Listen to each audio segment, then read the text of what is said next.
When I fainted during my graduation rehearsal, the nurse called my parents. They never came. My brother posted a beach photo. Finally, a peaceful weekend without his drama. 3 days later, Dad sent 73 texts saying, "Your brother is in trouble." Answer now.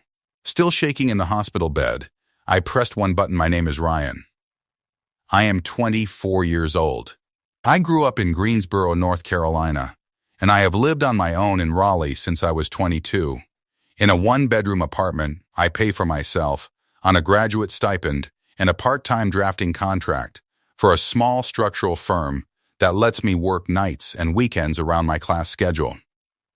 I did not ask my parents for money to get the apartment. I did not ask anyone. I had a full scholarship through undergrad, no student debt, and a job offer already waiting on my desk at home from a structural engineering firm in Charlotte when I walked into that auditorium on a Saturday morning for a 2-hour ceremony rehearsal I had not eaten enough to handle. I tell you those details not to sound impressive. I tell you because the family I was born into had a very specific version of who I was, and none of those details were part of it. In their version, I was the one who was fine. My brother Kyle was the one who needed things. Kyle is 21, 3 years younger than me. He has the kind of easy, sideways smile that makes people offer to help before they have thought about why. My parents gave him things constantly, and they gave them warmly without keeping track. And somehow, the giving always had a return address that eventually traced back to me. I was 19 the first time I loaned money to my family. Not a large amount. $160 that my mother said she needed for Kyle's school supplies because they were short that month and payday was 2 weeks out. I had been working at a campus dining hall for 8 months by then, and I said yes before she finished the sentence. She never mentioned paying it back. I never mentioned asking. I told myself it was one time. It was not one time. When Kyle was 19, he got a Dewey on a Thursday night outside a bar in Winston-Salem. He called my parents from the back of a police cruiser. My parents called me. It was 2 a.m, and I was 3 weeks from a structural analysis exam that made up 40% of my grade for the semester. I drove 90 minutes to Winston-Salem and 90 minutes back because my parents said they could not drive at night anymore. And besides, Kyle was scared, and he needed to see a face he trusted. I picked him up. He smelled like a bar and made 2 jokes on the highway and fell asleep before we reached Greensboro. I brought him to my parents' house. My father met us at the door in his robe, shook my hand, and said I was a good brother. My mother made Kyle a sandwich. Nobody asked if I wanted one. I drove back to Raleigh and took the exam on 3 hours of sleep and got a B-. I did not say anything about the exam. I told myself a B- was fine and that this was what brothers did. When Kyle was 20, he moved into an apartment with a roommate who vanished 3 months in and left him short on rent. My parents called me on a Sunday afternoon while I was running load calculations for a bridge project and asked if I could cover $800. My mother said it was temporary. My father said Kyle was getting himself together and just needed a bridge. He used that word, bridge, without knowing he was talking to the person who spent his evenings designing them. I sent the money by the end of the call. Kyle never mentioned it again. I waited several months for it to come back up. It did not. Christmas 2 years ago, I drove 3 hours from Raleigh to my parents' house in Greensboro with a pot of soup I had made the night before and 2 gift cards I had picked out carefully based on what I knew each of them actually used. I arrived at 4 in the afternoon and helped my mother set the table and watched my father watch football until dinner. Kyle FaceTimed from Las Vegas, where he had gone with 3 friends on money I could not figure out where he had gotten. My parents moved to the couch with the phone propped on a pillow. My mother touched the screen like she was touching his face. My father said, "Kyle, you look good. Kyle, you seem happy. Kyle's really finding himself." They smiled at his face on a phone screen with more warmth and focus than they had shown me in 3 hours of being in the same room. I refilled my own glass and said nothing. After dinner, my aunt asked how school was going, and my father said I had gotten a full scholarship. Then, in the same breath, he said, "Ryan will be fine. He always lands on his feet. Kyle needs us more right now." He said it like he was explaining the family's resource allocation, like he had thought about it and settled on a fair division, and this was just the update. My aunt nodded. I passed the sweet potatoes. That sentence, "Ryan will be fine," would come back to me much later, delivered by someone else in a way I was not expecting.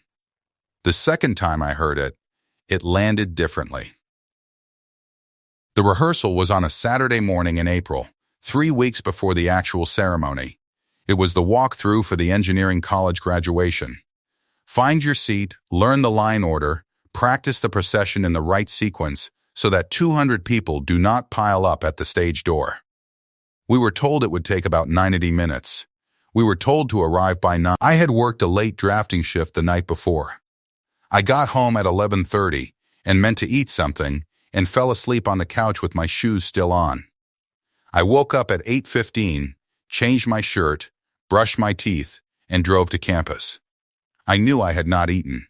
I kept thinking I would grab something on the way, but I ran out of time and told myself I would be fine for 90 minutes. I was wrong about that. We had been in the auditorium for about 40 minutes when they ran the procession line. I stood up from my folding chair with the rest of my row. I felt fine for about 30 seconds. Then the auditorium tilted. Then the floor came up. I woke up on the floor with a campus nurse kneeling over me and 2 of my classmates standing nearby with their hands out like they were prepared to catch something.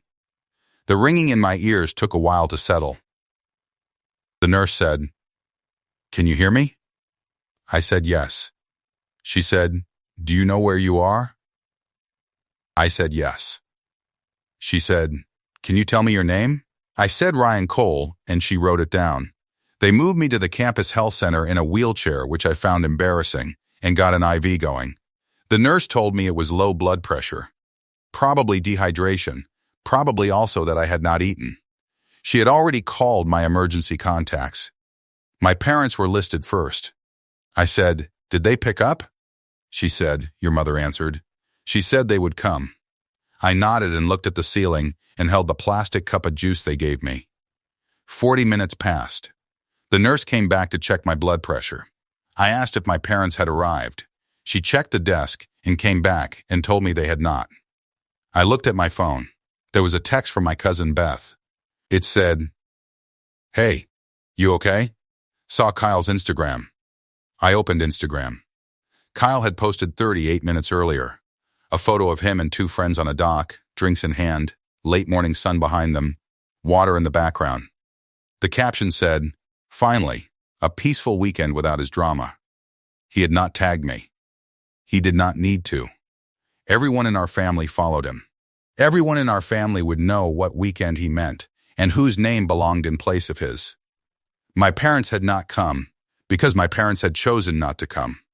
That was the sentence that assembled itself slowly, the way things do when you are not quite ready to finish building them. I set the phone face down on the cot. The nurse came back at the 2-hour mark and said my vitals were stable and she was going to start the discharge paperwork. I asked if I could have a copy of the intake form. She printed it without asking why. I looked at the visitor log section. Under expected visitors notified, my parents' names.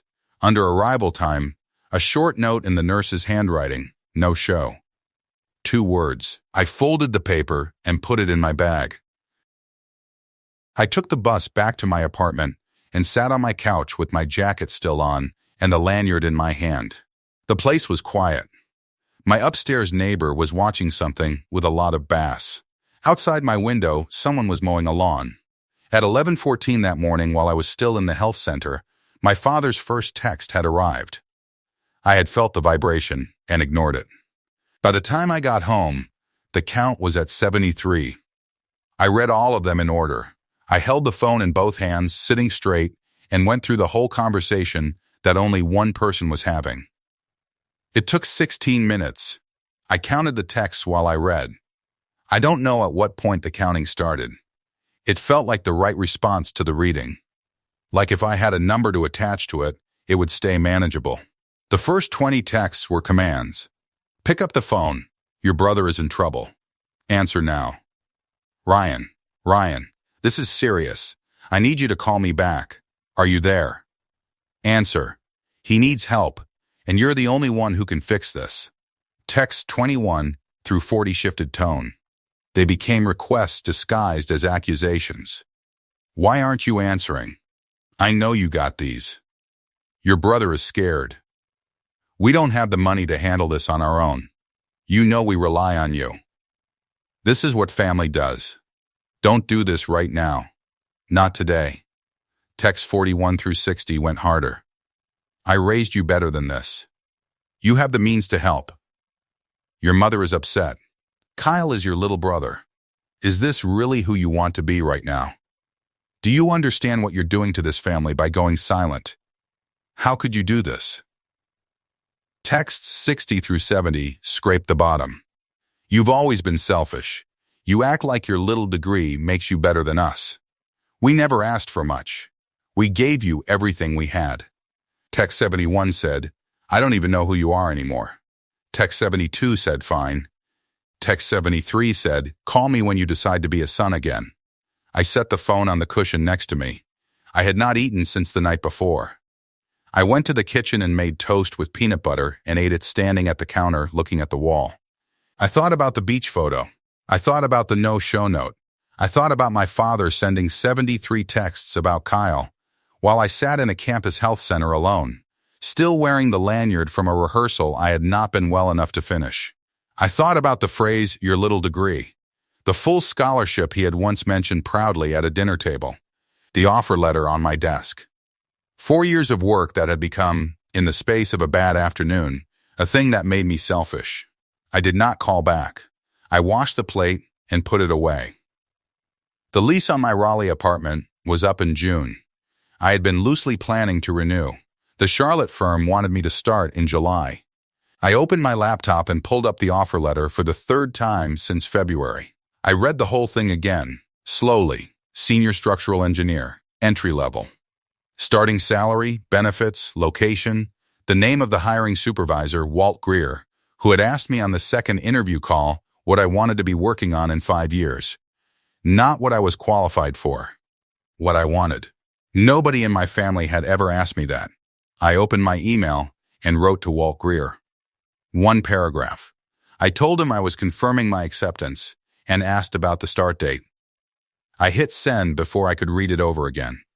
Then I called my apartment complex. I told the leasing office I would not be renewing my lease at the end of June. They said I needed to give notice in writing. I drafted the email while I was still on the phone with them and sent it the moment I hung up. I did both of those things from my couch on a Saturday afternoon in April, with the lanyard on the coffee table and my phone dark on the cushion beside me. It took 30 minutes total, less time than it had taken to read the texts. I did not tell anyone. I want to be honest about what that afternoon felt like, because I think people assume the moment you make a quiet decision like that, you feel strong. You feel certain, like you have crossed some line and everything behind it is resolved. I did not feel that way. I felt quiet in the way you feel when you have absorbed something too large to react to yet. Like your mind is still catching up to what your hands just did. I had signed myself out of a life that had been built partly on my being available, and I had done it in 30 minutes on a couch in a jacket I hadn't taken off. What I kept coming back to was not anger. It was a simpler and more useless question. If I was only valuable when I was useful, what did that make me the rest of the time? I did not have an answer for that, but I had made 2 decisions in half an hour that meant I was going to figure it out in Charlotte instead of here. Stay with me. Because the next part is not what I did to them. It is about what I found out they had already been saying about me. Without me. For years. And that part changes the shape of the whole thing. Sunday morning, my mother called twice. I was in the kitchen both times. I let both calls go to voicemail. The first voicemail was 2.5 minutes. She said my name 4 times. She said, Kyle needs you 6 times. She cried, the kind of crying that starts and stops in a way that sounds practiced without meaning to. She said she did not understand what was happening to this family. She said she hoped I knew what I was doing to everyone. The second voicemail was shorter. 30 seconds. She said she hoped I was proud of myself. I stood in my kitchen and held my phone and thought about those two voicemails sitting next to each other, the long one full of appeals and the short one with the blade in it. I thought about how well I knew both of those modes and how much of my life I had spent trying to prevent the second one from following the first. I did not call back. Kyle texted Sunday afternoon. The message said, "Bro, it's not a big deal, just call Dad." I looked at that text for a minute. Kyle did not know I had seen the beach photo. He did not know I had been in the health center when he posted it. He did not know the nurse had written no show in a visitor log that I had folded and put in my bag. As far as he was concerned, I was a phone that had gone quiet and that always returned to ringing eventually, because it always had. That was the reasonable thing to assume based on available evidence. I did not reply. By Tuesday, my father's calls had stopped. I suspect he had told himself I would come around after a day or two, the way people tell themselves that when they have no backup plan.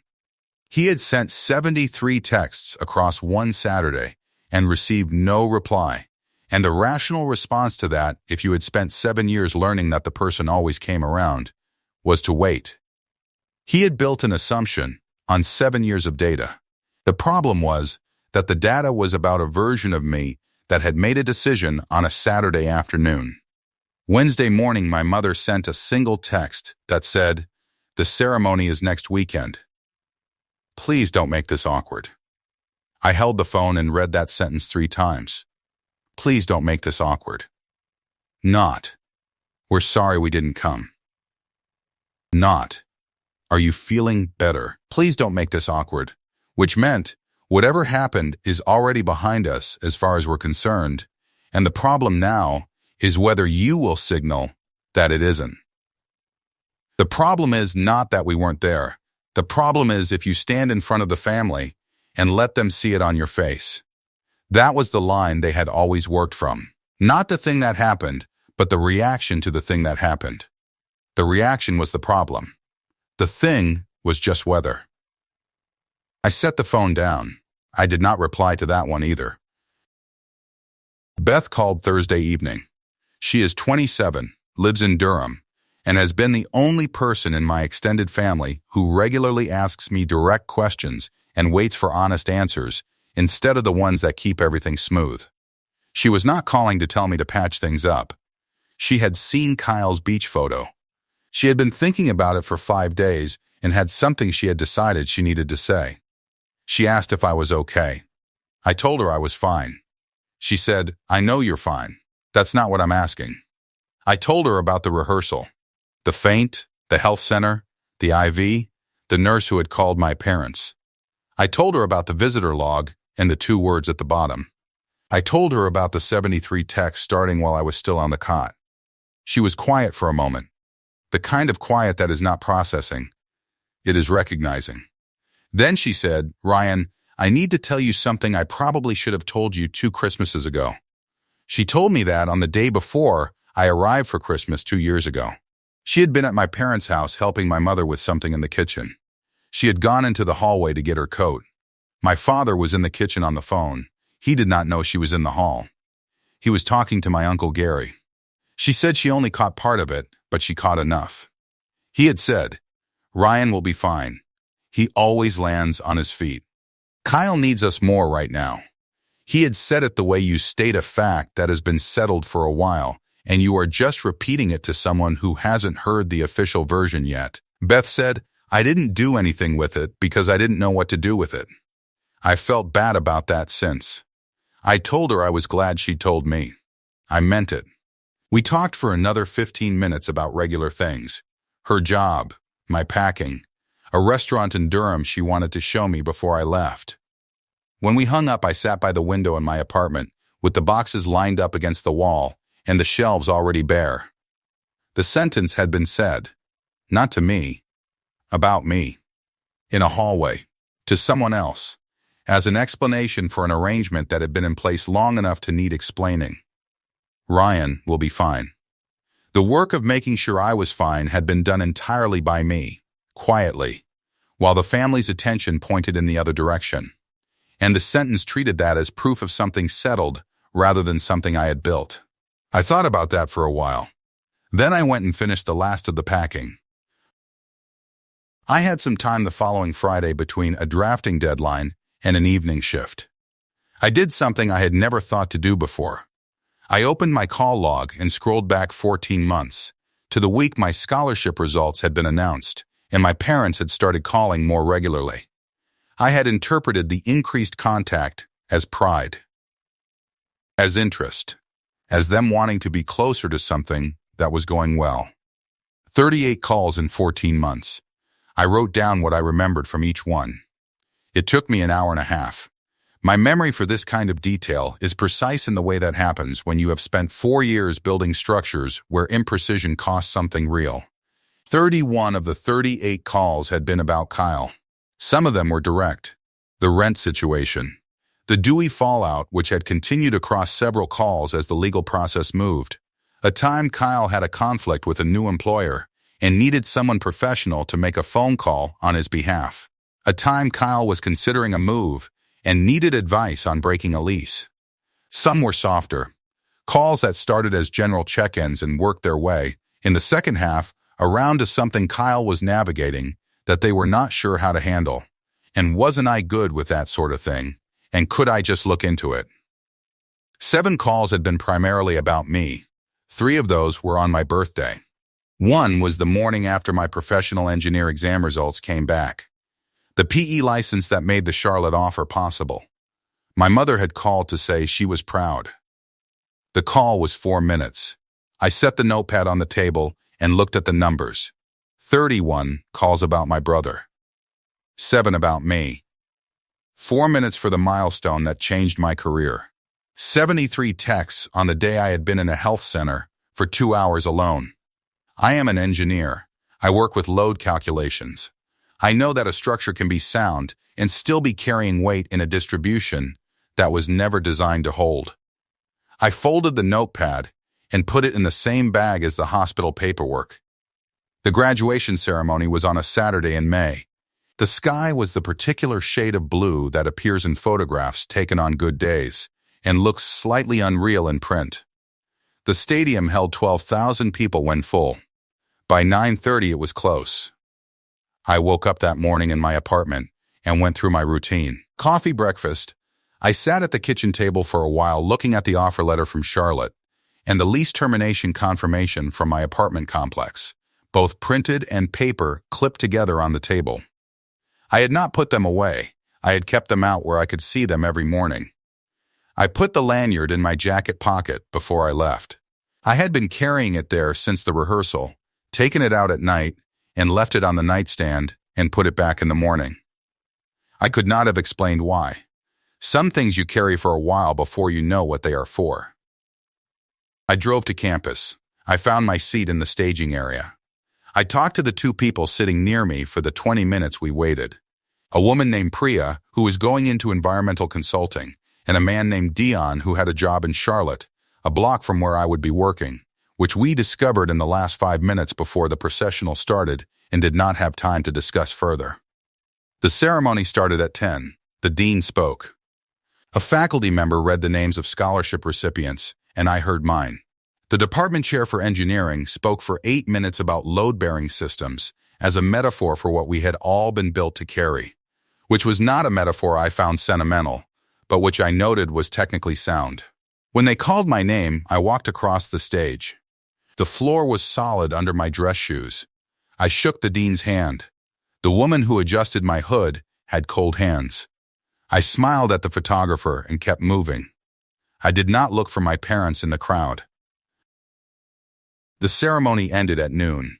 People moved outside onto the main lawn in caps and gowns, families spreading across the grass with phones out, small clusters forming and reforming in the sun. It was the kind of scene that photographs well and feels slightly strange to be inside of, all that perform joy in one place at one time.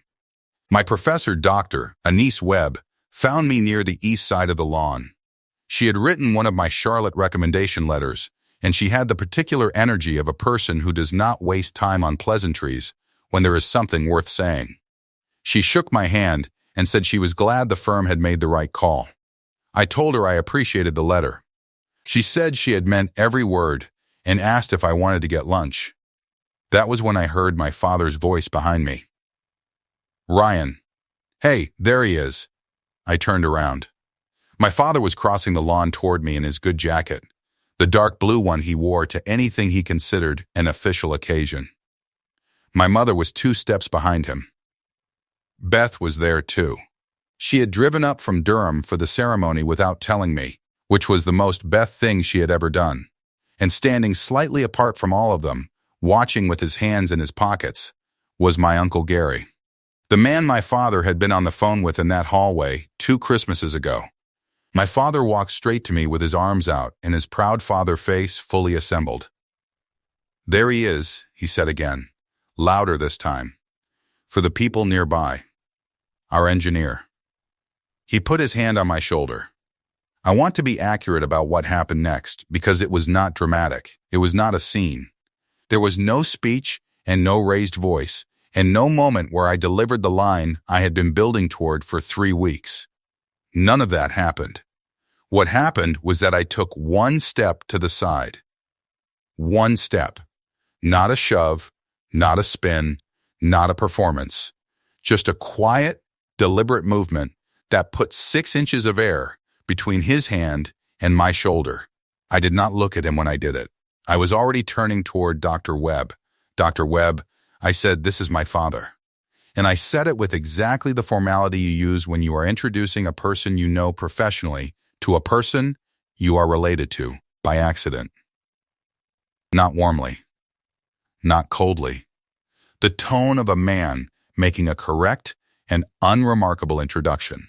Dr. Webb put her hand out, and my father shook it on reflex, the proud father expression still on his face, but slightly delayed now, like a screen that is loading. Beth saw it. I know she saw it because she went very still in the way she goes still when she is paying close attention to something. My Uncle Gary looked at the grass. My mother was already reaching for my arm with the practiced warmth of a woman who has managed many awkward family moments by moving fast. But I was already half turned back toward Dr. Webb. My father tried once more. He said, "We looked for you after the stage. Couldn't find you in the crowd." I said, "I wasn't looking." I said it the same way I had said everything for the past 3 weeks. Not loud, not sharp, just accurate. The smile stayed on his face, but it stopped reaching anything above his mouth.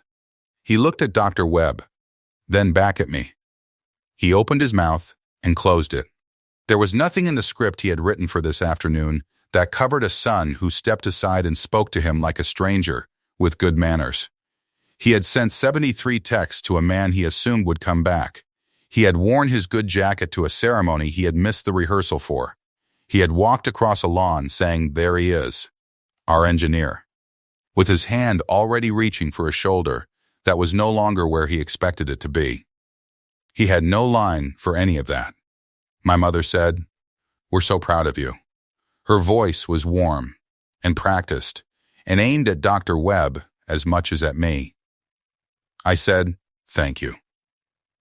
Then I looked at Beth, who was watching me with an expression I had never seen on her before. Not surprise, something quieter, something that looked like recognition. I said, "Beth, I'll call you this week." She nodded once, that was all. Then I turned back to Dr. Webb and asked if she was ready to go. She said she was. We walked across the lawn toward the parking lot. I did not look back. Behind me, I heard my father say something to my mother in a low voice. I did not catch the words. I did not try to. I had the lanyard in my jacket pocket. I touched it once with my fingers as I walked. Ryan Cole, the plastic edge warm from 3 weeks of being carried. Then I let go of it and kept walking. We walked to a restaurant on Hillsborough Street and sat outside in the sun. I took off the cap and set it on the empty chair beside me. I ordered a full meal and ate all of it, which I had not managed to do in about 10 days. We talked about bridge design for almost 2 hours. She asked what I wanted to work on eventually, and I gave her a real answer. Long-span footbridges, the kind that required detailed dynamic analysis. She pushed back on 2 points, and we argued about deflection limits in a way that felt like the best use of a graduation day I could have designed. My parents texted twice while we were at lunch. I read them after I got home. The first said, "We looked for you after. Where did you go?" The second said, "We're proud of you." I read both of them standing in my mostly packed apartment. Then I put my phone on the counter and finished the last 3 boxes. I moved to Charlotte 11 days after graduation, a studio on the 4th floor of a building, 3 blocks from the firm. I signed the lease the same week I sent my acceptance to Walt Greer. The building had an elevator and good light and a coffee shop on the ground floor run by a woman named Sandra, who remembered regular customers by their orders by the 3rd visit. I did not tell my parents the new address for 3 weeks, not because I was hiding from them, because I was building something and I was not ready yet to make it available to the old arrangement. That was a distinction I had never made before. It felt sharp and clear the first time I made it. My father called on the 3rd day after the move. I let it ring. He did not leave a voicemail. He called again on the 5th day. I let it ring again. On the 7th day, my mother sent a text asking for the new address. I replied with it. That was the extent of the communication I initiated in that first month. Beth called in August. She had been listening, in her quiet way, to how things were landing in the family. She called to give me an update and to ask how I was doing, and she did both things directly without framing one as the reason for the other. She told me about Kyle's situation, the one my father had sent 73 texts to mobilize me for. A misdemeanor charge from a situation at a house party in late April. A bail matter. $4,200. She said my parents had looked into options, made calls, talked about payment plans. None of it had come together quickly. The usual solution, which was to hand the problem to the person who always figured things out, had not been available. So it had stayed unsolved for longer than it would have otherwise. Kyle had handled it himself eventually. He had borrowed money from a friend, paid the bond, and the charge was later reduced. The whole thing had taken 2 months. He handled it, Beth said. There was something in her voice when she said that. Not satisfaction, more like the tone you use when you are describing something that surprised you by being true. I said, "Yeah." She said, "Your dad stopped texting at 73. I said I knew. She asked if my father had reached out since. I told her there had been a few calls I hadn't answered, and a text on my birthday in June that said, "Happy birthday, call when you can." I had replied, "Thanks." She was quiet for a moment. Then she said, "I think he's embarrassed." Not apologetic. Embarrassed is different. I said I appreciated the distinction. Then she told me one more thing. She said she had been standing close enough on the lawn to see my father's face when I stepped aside. She said the proud father expression had not collapsed. It had not turned angry. It had done something smaller and slower and harder to name. Like a wall that has been load-bearing for so long that when you remove one support, it does not fall. It just settles, quietly, into a shape that shows you exactly where the gap was. She said, "He knew. Right then. He knew you were done." I thought about that for a while after we hung up. I thought about his hand in the air where my shoulder had been. I thought about his mouth opening and finding no line that fit. I thought about the fact that it had taken one step, not 73 texts, not a speech, not a folder of evidence or a room full of witnesses or a document with my name on it. One step to the side, in the sun, on a May afternoon, in front of 3 people who had known us both for years. That was the whole confrontation. One step. It has been 8 months since graduation. I live in Charlotte now. The studio is small, and the light in the morning comes through a window that faces east and hits the desk at exactly the angle that makes me feel like I am somewhere I chose rather than somewhere I ended up. The coffee shop on the ground floor plays the same 3 playlists in rotation, which I have memorized and no longer notice. Sandra has my order ready when she sees me come in the door. I walk to work 3 days a week. My first project is a pedestrian bridge over a creek in a park on the south side of the city. It is not a famous bridge. Nobody will take a photo of it for an architecture magazine. It crosses a creek in a park, and it is designed to hold the weight of people walking across it safely for the next 60 years. And I have looked at the load calculations for it more times than is probably efficient. And I think about it the way you think about something when you are glad to be the person responsible for getting it right. Walt Greer edits my drawings in red pen and explains every mark. Some supervisors edit silently and expect you to infer. Walt explains. I have found that useful in ways I did not anticipate. My parents and I talk on the phone on holidays. I initiate the calls. The conversations are short and careful in the way of people who have agreed, without discussing it to stay on the safe ground. My mother sounds measured. My father talks about his truck and the weather, and sometimes the garden. We do not talk about April. We do not talk about the lawn. We do not talk about the text. Some loads you redistribute quietly, without announcing that you have done it. Kyle is fine. He handled his situation. I hope he keeps handling things himself. I have no reason to think he won't.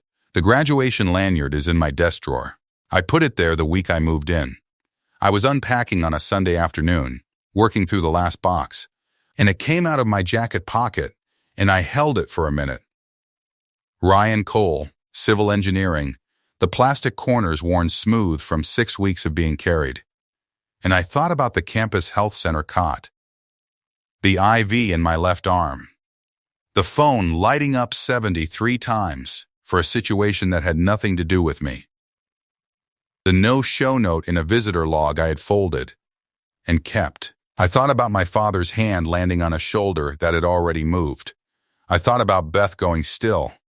I thought about the button, not the anger, not the texts, not the beach photo, just a job listing form on a laptop screen, a cursor in an applicant field, one finger pressing submit.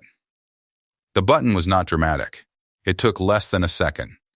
There was no one in the room to see it, but it was the first decision I had made about my own life that was not built around someone else's need. I put the lanyard in the drawer. The drawer closed. I made coffee.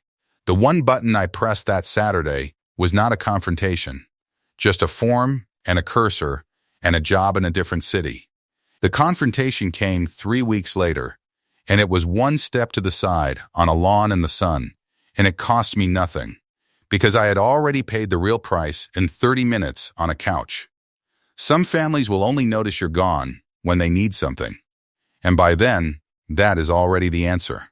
If this story reminded you that being the one who always figures it out is not the same as being loved, take that with you. Share it with someone who needs to hear it. Subscribe so you catch the next one.